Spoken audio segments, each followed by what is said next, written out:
September 2003, Pike County, Ohio. The air inside the Vance farmhouse was thick with the smells of dust and disuse. It was a layered scent, a history told in molecules. The faint, sweet decay of wallpaper paste, the sharp tang of mothballs from a linen closet left open, the dry, papery smell of old books, and underneath it all, the loamy scent of the surrounding earth, which had always found its way inside. For 70 years, Elara Vance had lived within these walls, and now her life was being dismantled and sold, piece by piece, under the flat, indifferent glare of fluorescent work lights strung up by the auction company. The auctioneer, a man named Dale Miller who ran a business called Miller & Sons Estate Liquidation, saw only volume and quick turnover. He had walked through the house a week prior with Elara's great-nephew, a software developer from Cleveland who had not seen his great-aunt in 2 decades and whose primary emotion was one of overwhelmed impatience. The nephew had gestured vaguely at the contents of the house, a lifetime of accumulated objects, and said, "Whatever you can get, just clear it out." Dale Miller's assessment was practical and unsentimental. The furniture was solid but dated, Depression-era oak and maple that was too heavy for modern tastes. The kitchenware was mostly chipped enamel and mismatched Depression glass. The books were largely devotional texts and agricultural almanacs. He had priced it all to move. On a long folding table set up in the main parlor, amidst boxes of canning jars and tarnished silver plate utensils, lay a stack of handmade quilts. There were 17 of them in total. They were heavy, dense with cotton batting and countless stitches. Dale had lifted one, felt its weight, and noted the intricate but unfamiliar patterns. They were not the familiar log cabin, double wedding ring, or Star of Bethlehem designs that occasionally fetched a decent price. The colors were muted, derived from what he assumed were homemade vegetable dyes. He saw no commercial appeal. He wrote "Old Quilts" on a piece of cardboard, then added the price with a thick marker, $5 each. This was the crisis, though no one present recognized it as such. It was a quiet, unnoticed extinction event for a body of knowledge as complex and specific as any lost language. The quilts represented the culmination of Elara Vance's life, and before that, her mother's and her grandmother's. They were her work, her chronicle, her testament, and they were priced at less than a bag of feed. The history of this dismissal was long and silent. Elara Vance had always been an object of mild local curiosity and even milder pity. She was the woman who never married, who stayed on the old home place after her parents died. She kept to herself. She was seen in town once a week for groceries, a small, quiet woman with hands gnarled from work. The men at the co-op knew her as a shrewd customer who knew the exact protein content of her preferred cattle feed and paid in cash, counting out the bills from a worn leather wallet. The women at the church bake sales knew her as the provider of a reliably excellent shoe-fly pie, delivered without conversation and with a swift departure. They saw her as a relic, a harmless eccentric living out the end of a lonely life. They saw the quilts on her clothesline on windy days, their strange patterns flapping against the sky, and thought of them only as old-fashioned blankets made to pass the time. No one had ever asked about them. No one had ever been invited inside to see them up close. The failure to understand was a collective one, a gentle, persistent, community-wide blindness. Into this environment of benign neglect walked Dr. Alastair Finch. He was not a local. He was a professor of American folk art from a prestigious Eastern university, and he carried himself with the weary authority of a man who had seen 10,000 weather vanes and had appraised 1,000 primitive portraits.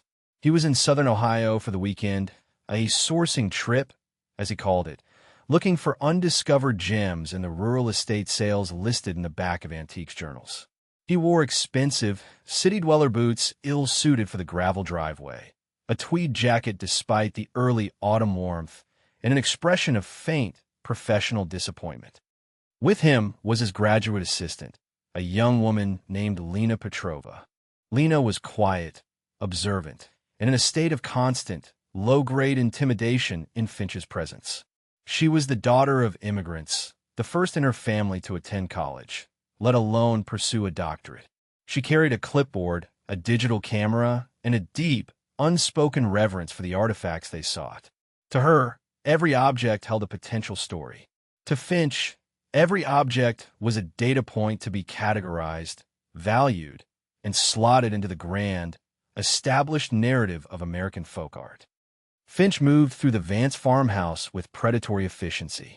His eyes scanned, dismissed, and moved on. He bypassed the heavy furniture, sneered faintly at a box of paint-by-number landscapes, and finally came to the table with the quilts. He picked one up.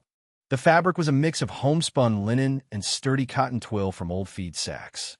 The stitching was incredibly fine, almost microscopic in its precision. He noted the density, the sheer number of stitches per inch, a sign of a dedicated, perhaps obsessive, maker. He spread the quilt over an empty space on the floor. The pattern was a grid of squares, but within each square was a complex, asymmetrical arrangement of lines and shapes. It resembled no known quilt pattern. It was not a variation or a regional eccentricity. It looked, to his highly trained eye, like a mistake. It seemed random, chaotic. He saw a jarring mix of colors, muddy greens, dull ochres, a surprising amount of gray and brown, punctuated by thin, meandering lines of dark blue thread. Aberrant, Finch declared, more to himself than to Lena. He stood up, brushing dust from the knees of his trousers. The technique is formidable, you have to give her that. The sheer labor involved, thousands of hours. He gestured at the quilt with a dismissive wave. But the design is a failure. There's no graphic coherence, no sense of rhythm or balance. It's the work of a talented seamstress with absolutely no artistic sensibility. A classic example of craft without art. Lena knelt down, her fingers hovering just above the surface of the quilt. She saw what he saw, the lack of a repeating, pleasing pattern. But she also saw something else. She saw intention. The lines, though not symmetrical, seemed deliberate. The placement of a small, tightly knotted cluster of French knots in one square seemed specific. It was not random. It was a language she did not understand. What do you think she was trying to do? Lena asked quietly. Finch chuckled, a dry, academic sound. My dear Lena, the most common mistake in our field is to project grand intentions onto naive work. She wasn't trying to do anything other than make a warm blanket. She used the scraps she had. She stitched the patterns she saw in her head. The result is a curiosity, nothing more. A testament to isolation, perhaps. The aesthetic equivalent of talking to oneself. He looked at the price tag. $5. I suppose that's about right. You could use it as a drop cloth.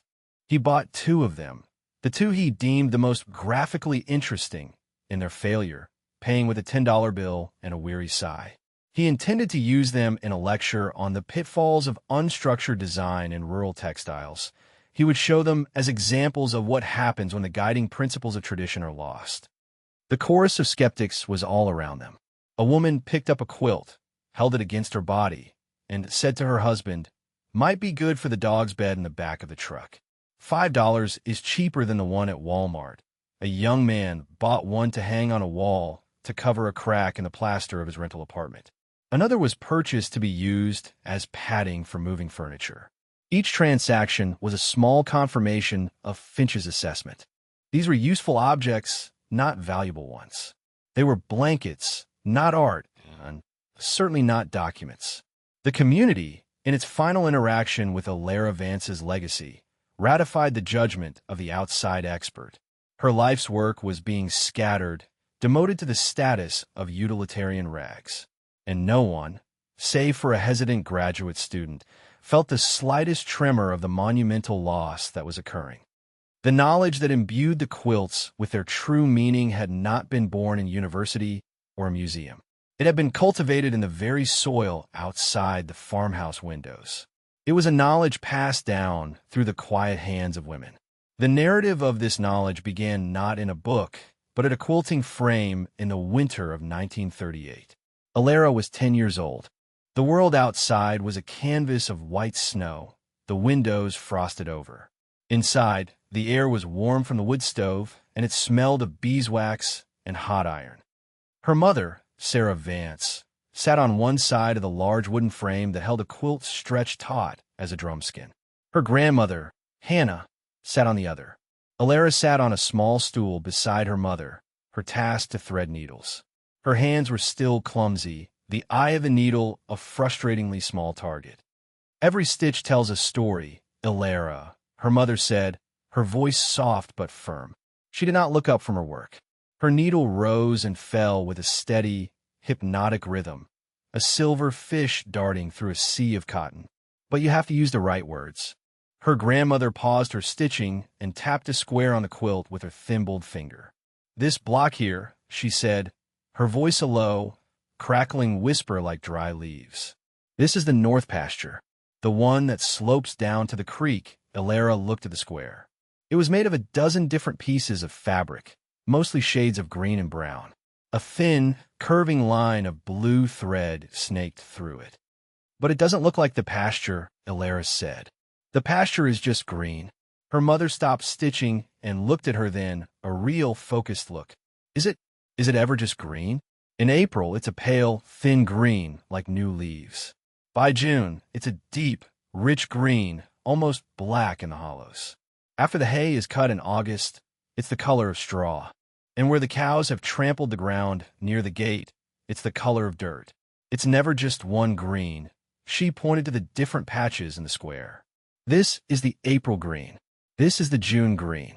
This piece of twill is from a feed sack, the color of the dry grass." You see, this was the first lesson. Color was not decorative. It was descriptive.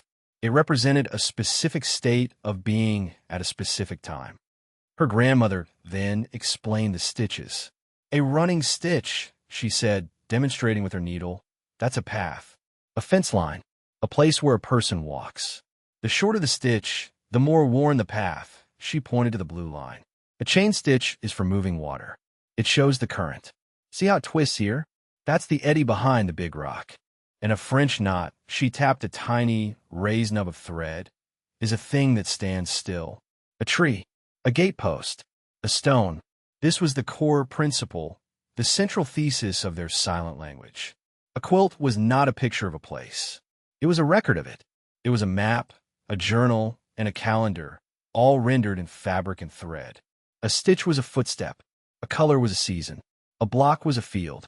The quilt was the farm. The mentor figures in Alara's life were these two women, her mother and her grandmother. They were a lineage of quiet cartographers. They had developed this system out of necessity and ingenuity.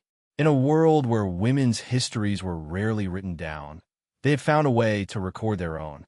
They recorded the life of the land because their lives were inextricably bound to it. They documented the changing seasons, the rotation of crops, the health of the livestock, the years of drought, and the years of flood. They taught Alara the lexicon: indigo-dyed thread for the creek, walnut husk brown for plowed earth, goldenrod yellow for the cornfields in late summer. A crosshatch stitch indicated a marshy area where the ground was unstable.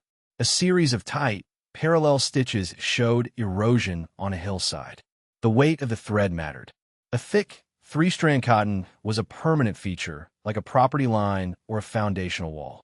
A thin, single strand of silk was for something ephemeral, like a patch of wildflowers or a shadow cast by a cloud. This knowledge was recorded not only in the quilts themselves, but also in a small, unassuming book. It was a leather-bound ledger, its cover worn smooth with use. Inside, in the spidery handwriting of her grandmother, the elegant cursive of her mother, and eventually her own careful block letters, was the key.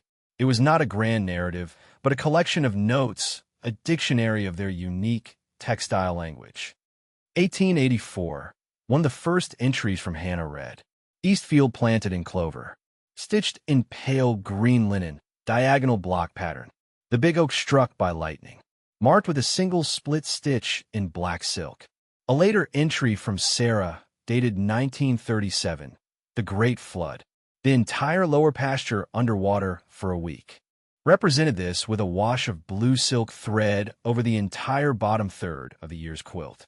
The water came up to the third fence post, marked its height with a line of French knots. Alara's own first entry was from 1945. Father sold the South Woodlet to Mr. Henderson to pay for the new tractor. The quilt for this year shows the new fence line. I used a tight, unforgiving backstitch. Mother said it looked angry. I suppose it was. This was the physical manifestation of a knowledge. The ledger was the textbook. The quilts were the library. Alara spent her entire life adding to that library.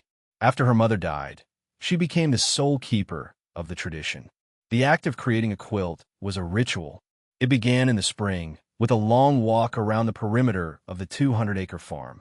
She would carry the ledger and a pencil, making notes. She observed the state of the fences, the health of the trees, the places where new gullies had formed after the winter thaw. She did this every season.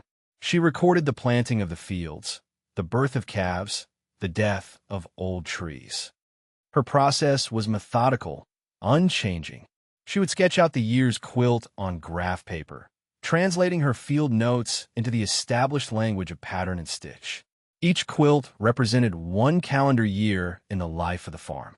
The grid of squares on the quilt corresponded to the grid of fields and woodlets on the county plat map. The scale was precise. 1 inch of fabric equaled 50 feet of land. The townspeople saw an old woman on her daily, seemingly aimless walks. They saw a spinster tending to her small herd of cattle. They saw the lights on late at night in her parlor and imagined a lonely woman with her sewing. They did not see the scientist conducting field work. They did not see the historian chronicling her era. They did not see the artist creating her masterpiece. They saw only the surface, and so they dismissed the depths. The quilts were the complete, detailed, and unbroken record of a place, a family, and a way of life. And this entire universe of meaning was now stacked on a folding table, priced to sell for $5 a volume. Back in the city, in her small apartment that smelled of books and lukewarm coffee, Lena Petrova could not stop thinking about the quilts.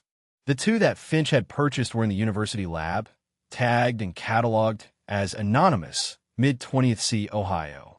A typical pattern, but it was the others she remembered, the 15 left behind. A feeling she could not articulate. A mix of guilt, curiosity, and a profound sense of wrongness. Gnawed at her. Finch's dismissal had been so absolute, so confident. But her own eyes had seen something else. She had seen a logic, even if she could not decipher it. On a Tuesday morning, 2 weeks after the estate sale, Lena made a decision. It was an act of quiet rebellion, both professional and financial. She looked up the number for Miller & Sons estate liquidation. She spoke to Dale Miller, who vaguely remembered her. "The quilts from the Vance place?" he said, a note of surprise in his voice. "Yeah, I think we still have a few of them in the warehouse. The ones that didn't sell. How many are left?" Lena asked, her heart beating a little faster. "Let me see. Looks like 10 of them. The others sold. You want them? I can give you a deal. $20 for the lot. You'd be doing me a favor, clearing up the space." A knot of dread tightened in her stomach. 5 had been sold, scattered to be used as dog beds and drop cloths. A part of the library had been lost. "I'll take them," she said quickly. "All of them. And can you tell me who bought the other 5? Do you keep records?" Dale Miller laughed. "Honey, it was a $5 an item sale. We don't keep records. They're gone." The next Saturday, Lena drove her aging 1992 Honda Civic the 2 hours back to Pike County. She paid Dale Miller $20 in cash, and he led her to a dusty corner of his warehouse. There, in a heap on the concrete floor, were the 10 remaining quilts. She felt a surge of relief, so intense it almost made her dizzy. She had saved something, even if she didn't know what it was. She loaded them carefully into the back of her car. She now owned 12 of the 17 original quilts, including the 2 from the university lab, which she quietly signed out, listing the reason as further pattern analysis. Her tools were not Finch's. He had his reputation, his extensive library of reference books, and his network of museum curators. Lena had her small apartment, a sharp eye, a methodical mind, and a growing conviction that she was on the verge of something important. She did not have a grand theory. She had only a question. Was there a system? She began her process. The first step was to clean them. She spent a weekend at a laundromat with oversized machines, washing the quilts on the gentlest cycle with a special pH-neutral soap. As the layers of dust and grime washed away, the colors became more distinct. The dull ochres and muddy greens revealed subtle variations in tone. She hung them to dry on every available surface in her apartment, which for a few days felt like living inside a patchwork tent. Once they were dry, she examined each one. She found what she had hoped for. In the bottom right corner of each quilt, stitched in tiny, almost invisible characters, was a year. 1947, 1953, 1968. She had quilts spanning from 1931 to 1974. She had a timeline. This was the first breakthrough. She laid them out on her floor in chronological order. The apartment was too small. She had to do it in batches, 3 or 4 at a time. She took digital photographs of each one from directly above, standing on a stepladder. She printed the photos out and pinned them to a large corkboard on her wall. For weeks, this became her obsession. She spent her evenings and weekends staring at the wall of photographs, a cup of tea growing cold at her elbow. She was looking for patterns, not within a single quilt, but between them. She began to notice recurring elements. A jagged line of dark blue thread that appeared in the same relative position on every quilt. A dense cluster of brown French knots that was present in the quilts up to 1958, but was gone from 1959 onward. A large square that was a patchwork of greens and yellows until 1965, after which it was consistently stitched in a solid, uniform pattern of light brown. It was a code. She was certain of it. But what did it mean? The thought that had taken root in her mind during that first visit to the farmhouse began to grow. It was a map. The idea seemed absurd, the kind of romantic notion Finch would have scoffed at, but it was the only hypothesis that seemed to fit the evidence. She needed a real map to compare it to. She went to the university's cartography library. She searched for historical maps of Pike County, Ohio. She found a United States Geological Survey topographical map from 1950. It showed the terrain, the waterways, the roads, and the property lines. With trembling hands, she found a parcel of land labeled Vance. It was a 200-acre rectangle, just as the estate listing had described. Back in her apartment, she scanned the USGS map into her computer. She then took her photograph of the 1953 quilt and, using a simple graphics program, made the image semi-transparent. She created a new layer and carefully traced the dominant lines from the quilt, the jagged blue line, the major divisions between the blocks, the location of the dense cluster of knots. Then came the moment of truth. She took her tracing, scaled it, and overlaid it onto the topographical map of the Vance farm. She stared at the screen, her breath caught in her throat. It was not a coincidence. It was a perfect match. The jagged blue line of thread in the quilt traced the exact path of Rardon Creek, which bordered the farm to the west. The major block divisions on the quilt aligned perfectly with the fence lines and property boundaries shown on the map. The dense cluster of brown French knots, the one that disappeared after 1958, was located precisely where the map indicated a feature labeled Oak Grove. The large square that changed color in 1965 corresponded to a section of the farm labeled North Pasture. It was a map, a detailed, year-by-year, topographical and agricultural map of the Vance farm, rendered in thread. The skepticism she had harbored, the fear that she was just projecting a pattern onto chaos, evaporated. It was replaced by a dizzying sense of discovery. She felt like a linguist who had just found the Rosetta Stone, not in an Egyptian ruin, but in a dusty farmhouse in Ohio. The first undeniable sign of success was this perfect overlay. The creek matched. The grove matched. The fields matched. It was a map, but the more Lena looked, the more she realized it was far more than that. The USGS map was a static snapshot from a single year. The quilts were a dynamic record, a film of the land's life playing out in slow motion, 1 frame per year.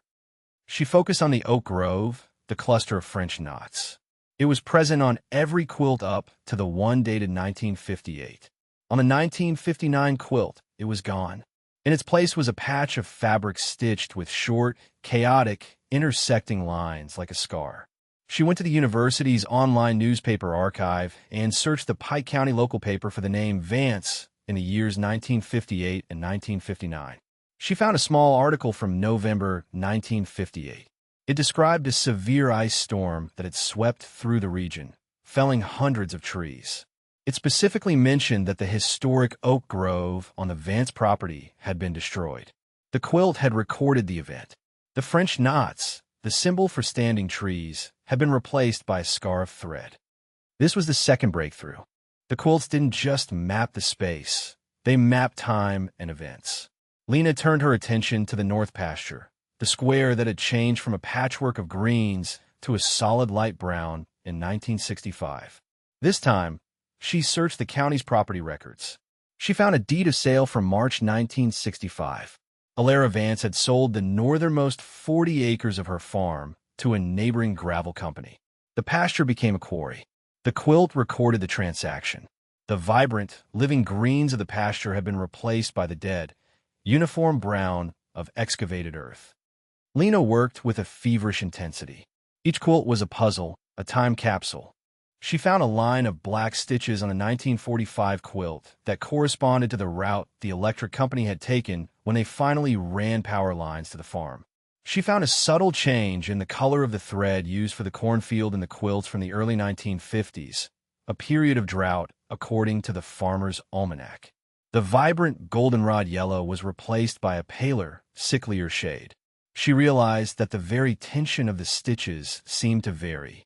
In squares representing low-lying, marshy ground, the stitches were looser, as if to represent the soft, yielding earth. In areas known to be rocky, they were tight and dense. It was time to face Finch. She felt a tremor of anxiety. He was her doctoral advisor. Her academic future was in his hands. To challenge his assessment was a significant risk, but the evidence was overwhelming. She prepared her case like a lawyer preparing for trial. She created a presentation. She had the map overlays, the newspaper clippings, the property records. She had a dozen concrete, verifiable points of correspondence. She scheduled a meeting with him in his office, a room cluttered with books and artifacts, a shrine to established wisdom. She began her presentation calmly, laying out the quilts she had acquired, showing him the dated corners. Finch listened with an air of polite, paternalistic indulgence. He smiled faintly when she showed him the map overlay. "Lena, this is fascinating," he said, the word fascinating carrying the clear implication of quaint and irrelevant, a remarkable coincidence. It speaks to the maker's deep connection to her environment. The landscape imprinted itself on her subconscious, and it came out in her doodles. It's a psychological curiosity, certainly. "It's not a coincidence," Lena said, her voice steady. "It's a system. It's a language. The oak grove, Dr. Finch. The quilt recorded its destruction a year before the new survey map would have reflected it. The gravel quarry, the power lines, the drought. These are not subconscious impressions. They are data points. This is a record." Finch leaned back in his leather chair, a temple of his fingers in front of his lips. He was the gatekeeper of his field, and she was an upstart with a wild theory. "You're anthropomorphizing stitchery," he said, his tone shifting from indulgence to irritation. "You're seeing what you want to see. It's a classic case of pareidolia, finding patterns in randomness. These are blankets, Lena, made by an isolated, untrained woman. To suggest they are a form of cartography is, well, it's a romantic fantasy. It's not scholarship." His dismissal was absolute. It was a brick wall. Lena felt a flush of anger, but she held it back. Arguing would be useless. He had already made up his mind. His worldview could not accommodate a reality where an uneducated farm woman from Ohio had created a system of documentation more nuanced and detailed than any official record. To accept her theory would be to admit that his own finely honed expertise had failed him, that he had looked directly at a masterpiece and had seen only a flawed blanket. She left his office not defeated, but determined. He had called her theory a fantasy. She would find the one thing he could not dismiss, the maker's own words. The key. The lexicon. She had to believe it existed. The climax of the story, the moment of absolute vindication, did not come from a confrontation. It came from a dusty cardboard box. After her meeting with Finch, Lena remembered something the auctioneer, Dale Miller, had said. He had cleared out the entire house. She called him again. "Mr. Miller," she began, "it's Lena Petrova. I bought the quilts from the Vance estate." "I remember," he said. "Still got him?" "Yes. I was wondering what happened to all the books and papers from the house. Were they thrown out?" There was a pause. "Most of it, yeah. Almanacs, church books, that kind of thing. But there was a box of old ledgers and notebooks. Farm records, looked like. Didn't think anyone would want them, but I couldn't bring myself to toss them. They're still here in the warehouse if you want to take a look." "No charge." Lena drove back to Pike County that same afternoon, a frantic energy propelling her. In the dim light of the warehouse, Dale pointed her to a corner where a stack of flattened cardboard boxes sat. One of them was labeled Vance. Papers inside, beneath stacks of old receipts for cattle feed and veterinary services, were 3 small, leather-bound books. She opened the first one. The page was filled with the elegant cursive of a woman long dead. The entry was dated 1884. "Eastfield planted in clover," it read. Stitched in pale green linen, diagonal block pattern. "The big oak struck by lightning." Marked with a single split stitch in black silk. Lena sank to her knees on the concrete floor, the book open in her hands. It was all there, page after page. A dictionary, a user's manual for the quilts. It detailed the meaning of every color, every type of stitch, every pattern. It was the key to the language, the irrefutable proof of intent. The French knot, a thing that stands still. A tree, a gatepost, a stone. The chain stitch, for moving water, shows the current. A change in thread tension, to indicate soil moisture. Tighter for dry ground, looser for damp. The journal spanned 3 generations of Vance women, from the 1880s to the 1970s. They were a continuous, 100-year record of the system's use and evolution. It was not a fantasy. It was a rigorous, scientific, and deeply personal methodology. The quilts were not just maps. They were comprehensive ecological, agricultural, and social diaries. They chronicled crop rotations, demonstrating a sophisticated understanding of soil replenishment long before it was common practice. They recorded the water levels of the creek, providing a century of data on flood patterns and drought cycles. They marked the felling of individual trees, the construction of new outbuildings, the rerouting of a farm lane. They even recorded human events. A small, simple block of white linen on a 1918 quilt, the journal explained, marked the corner of the family cemetery where a child lost to the Spanish flu was buried. The quilts held a record of the land and the people on it more intimate and detailed than any government document could ever be. The success was now quantifiable, undeniable. The value of the quilts had transformed. They were no longer $5 blankets. They were priceless historical artifacts. They were a new form of document, a new field of study waiting to be born. A local historical society had been in a long-standing property dispute with a gravel company over the exact boundary of the land Alara had sold in 1965. The official survey was ambiguous. The 1964 quilt and the journal entry that accompanied it showed the old fence line with stitch-perfect accuracy. Lena's discovery, using Alara's data, solved the dispute in favor of the historical society, preserving a small, vital wetland area. The quilts had reached out from the past to affect the present. Lena did not request another meeting with Dr. Finch. She simply scanned a dozen pages from the journals and emailed them to him with a short, professional note. "Dr. Finch, I believe you will find the attached documents pertinent to our last discussion regarding the Vance textiles. Sincerely, Lena Petrova." She then sat back and waited. The foil returned not with a bang, but with a quiet, hesitant knock on the door of Lena's small, shared office at the university 2 days later. Dr. Alastair Finch stood in the doorway. He looked smaller than he did in his own office, stripped of the context of his authority. He held a printed copy of the journal pages she had sent, his face pale. He was not there to argue.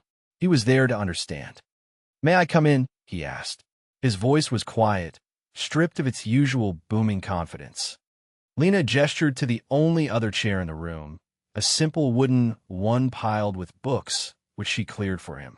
On her desk, the 1958 quilt was spread out, next to its corresponding journal. Finch walked over to the desk, not the chair, and looked down at the quilt. He looked at it for a long time, his eyes tracing the lines of thread he had once dismissed as chaotic. Now, with the knowledge from the journal, he could see the language. He could see the oak grove, the creek, the pastures. He was looking at the same object he had derided in the farmhouse, but he was seeing it for the first time. He finally turned to Lena. The acknowledgement came in the form of a simple, direct admission of error. "I was wrong," he said. There was no qualification, no attempt to soften the blow to his own ego. The words hung in the air, heavy with the weight of his entire career's worth of assumptions.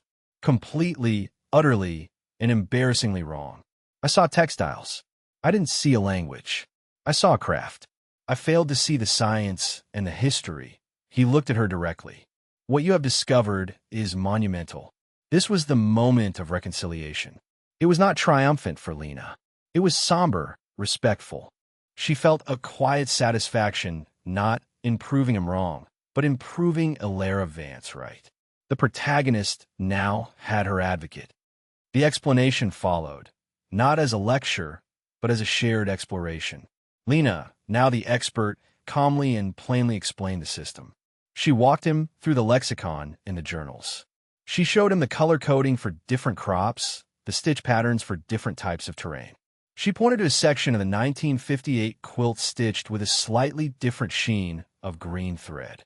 According to the journal, she explained, that was the year her father tried a new strain of alfalfa in the West Field. The thread is silk, not cotton, to market as an experiment. The quilt for the following year goes back to cotton. The experiment failed. Finch listened, his academic mind finally grasping the sheer depth and rigor of the system. He asked questions, no longer as a skeptical interrogator, but as an eager student. He was humbled, and in his humility, he found a renewed sense of purpose. He saw the path forward. The knowledge, once understood, was adopted with the full force of the institution Finch represented. The systemic change began immediately. Finch, having learned the lesson, used his considerable influence not to bury his mistake, but to broadcast it.